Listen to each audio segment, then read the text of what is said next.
Bonjour, je voudrais adresser mon salut fraternel et solidaire au premier forum international des plateformes nationales d'ONG, d'organisations non gouvernementales. Permettez-moi deux réflexions. Ma première réflexion porte déjà sur la définition même que nous donnons aux organisations non gouvernementales et aux ONG. En effet, aujourd'hui, la Banque mondiale, les Nations unies et beaucoup d'États enferment les ONG dans des sociétés civiles dans lesquelles ils mettent aussi les entreprises, toutes sortes d'acteurs économiques et toutes sortes d'institutions. Bien sûr, nous sommes pour des alliances avec les acteurs économiques, notamment avec l'économie sociale et solidaire, avec les entreprises publiques, avec les entreprises locales. Nous sommes aussi pour des alliances avec des institutions quand elles défendent l'intérêt général et les services publics. Nous sommes surtout pour des alliances avec les institutions locales, les municipalités, quand elles défendent la démocratie de proximité. Mais pour nous, les ONG font partie des mouvements sociaux et citoyens, qui luttent pour l'émancipation des peuples. C'est quelque chose qu'il nous faut rappeler sans cesse. Ma deuxième réflexion porte sur la situation que nous sommes en train de vivre. Cette situation doit être analysée en partant du principe que les mouvements sociaux et citoyens font partie du mouvement altermondialiste.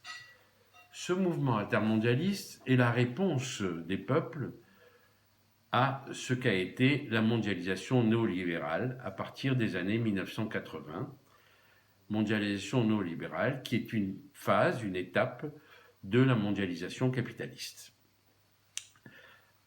En réponse à cette mondialisation néolibérale, le mouvement altermondialiste a commencé dans les années 80 dans les pays du Sud par des luttes contre les programmes d'ajustement structurel et contre la crise de la dette. À partir de 1989, le mouvement altermondialiste s'est battu contre la réorganisation du système international et notamment contre l'idée du néolibéralisme qu'il fallait subordonner le droit international au droit des affaires. À partir de 2000 et après Seattle, le mouvement intermondialiste s'est beaucoup exprimé dans les forums sociaux mondiaux dans lesquels se sont retrouvés une grande partie des plateformes nationales d'ONG avec l'ensemble des autres mouvements sociaux. En 2008, il y a eu une crise financière qui est venue rappeler que le néolibéralisme n'était pas éternel. La réponse des systèmes dominants et du néolibéralisme à cette crise financière a été le renforcement des politiques austéritaires et des politiques autoritaires.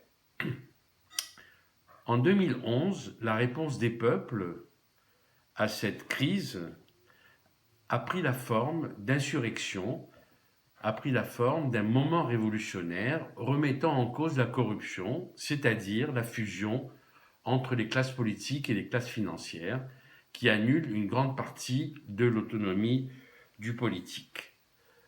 Mais dès 2013 ont commencé les contre-révolutions qui caractérisent la période dans laquelle nous vivons actuellement. Contre-révolutions qui ont mis en avant des coups d'État et qui ont mis en avant une hégémonie culturelle basée sur des idéologies racistes, xénophobes et sécuritaires. Nous vivons dans ces contre-révolutions et l'histoire nous rappelle que finalement les révolutions sont courtes et les contre-révolutions sont longues. Mais les contre-révolutions n'annulent jamais complètement les révolutions parce que ce qui est nouveau continue à cheminer et ressort avec des nouvelles générations. Et aujourd'hui, beaucoup de choses sont en train de cheminer. Par exemple, la révolution des droits des femmes qui remet en cause des rapports sociaux millénaires.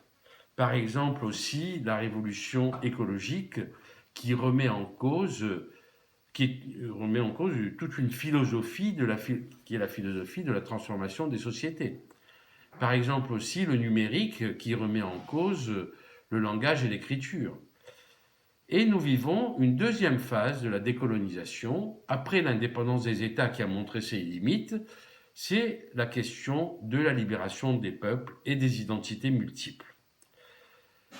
Je terminerai en rappelant une phrase terrible de Gramsci en 1937 qui disait « Le vieux monde se meurt, le nouveau monde tarde à apparaître et dans ce clair-obscur surgissent les monstres. » Les monstres sont là aujourd'hui, ce sont les mouvements sociaux qui vont montrer et construire le nouveau monde.